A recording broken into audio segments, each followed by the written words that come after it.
இன்னைக்கு சிம்பிளான ஒரு குழம்பு பண்ண போகிறேன். இது என்னோட தங்கச்சி சுபா சொல்லி தந்த ரெசிபி. ரொம்பவே டேஸ்டியாக இருந்தது. இந்த சுவையான பூண்டு குழம்பு எப்படி செய்கிறதுன்னு இந்த வீடியோவில் பார்க்கலாம். ஃபர்ஸ்ட் சின்ன வெங்காயம் பூண்டு வதக்கிறதுக்கு ஒரு கடாயில் எண்ணெய் ஊற்றலாம். இந்த குழம்புக்கு நல்லெண்ணெய் யூஸ் பண்ணுங்க. எண்ணெய் கொஞ்சம் அதிகமாக தான் ஊற்றணும்.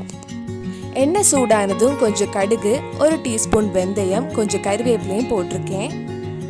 20-25 பூண்டு, 15 சின்ன வெங்காயம் எடுத்துக்கோங்க. வெந்தயம் ஃபர்ஸ்ட் போடுறதுக்கு பதிலாக நீங்கள் மஞ்சள் பொடி, மிளகாய் பொடி போடும்போது அரை டீஸ்பூன் வெந்தய பொடி போட்டுக்கலாம். இல்லைன்னா வெந்தயம் கொஞ்சம் வறுத்து பொடிச்சு போட்டுக்கலாம். நான் இதில் கடுகு கூட வெந்தயம் ஃபர்ஸ்டே போட்டிருக்கேன். சின்ன வெங்காயம் கட் பண்ண வேண்டாம், முழுசாக அப்படியே போட்டுக்கலாம். பூண்டு, சின்ன வெங்காயம் நல்லா வதங்கி கோல்டன் ப்ரௌன் கலர் ஆகணும். இது நம்ம எவ்வளவு வதக்குறோமோ அதில் தான் இந்த குழம்போட டேஸ்டே இருக்குது. கொஞ்சம் புளி தண்ணியில் ஊற வச்சுருக்கேன்.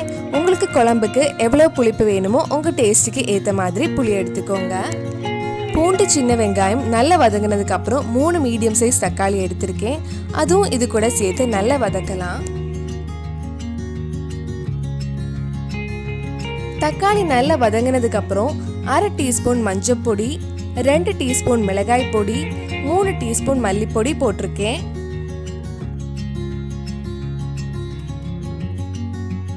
மிளகாய் பொடி, மல்லிப்பொடி பச்சை வாசனை போனதுக்கு அப்புறம் நம்ம கரைச்சி வச்சிருந்த புளி தண்ணி இதில் ஊற்றலாம். இந்த குழம்பு சீக்கிரம் கெட்டு போகாது. நல்லெண்ணெய் கொஞ்சம் அதிகமாக யூஸ் பண்ணால் 2-3 நாள் வரைக்கும் கெட்டு போகாமல் இருக்கும். நீங்கள் ட்ராவல் பண்ணும்போது கூட இதை செஞ்சு எடுத்துகிட்டு போகலாம். இந்த குழம்பு நாள் போக போக டேஸ்ட் இன்னும் ஜாஸ்தி ஆகிட்டே இருக்கும்.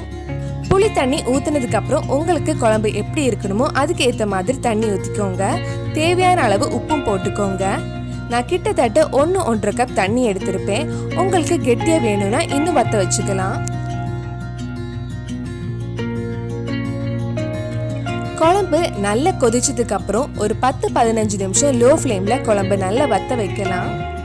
இந்த மாதிரி மேலே எண்ணெய் பிரிஞ்சு வந்ததும் நம்ம ஆஃப் பண்ண வேண்டியது தான். டேஸ்டியான பூண்டு குழம்பு ரெடி ஆயிடுச்சு. இதை சாதம் சப்பாத்தி கூட சாப்பிட்டா ரொம்ப நல்லா இருக்கும். இந்த சுவையான ரெசிபி நம்ம கூட ஷேர் பண்ண சுபாக்கு ரொம்ப தேங்க்ஸ். உங்களுக்கு இந்த மாதிரி சிம்பிளான ரெசிபி தெரிஞ்சா எங்க கூட கீழே கமெண்ட் பாக்ஸில் ஷேர் பண்ணுங்க.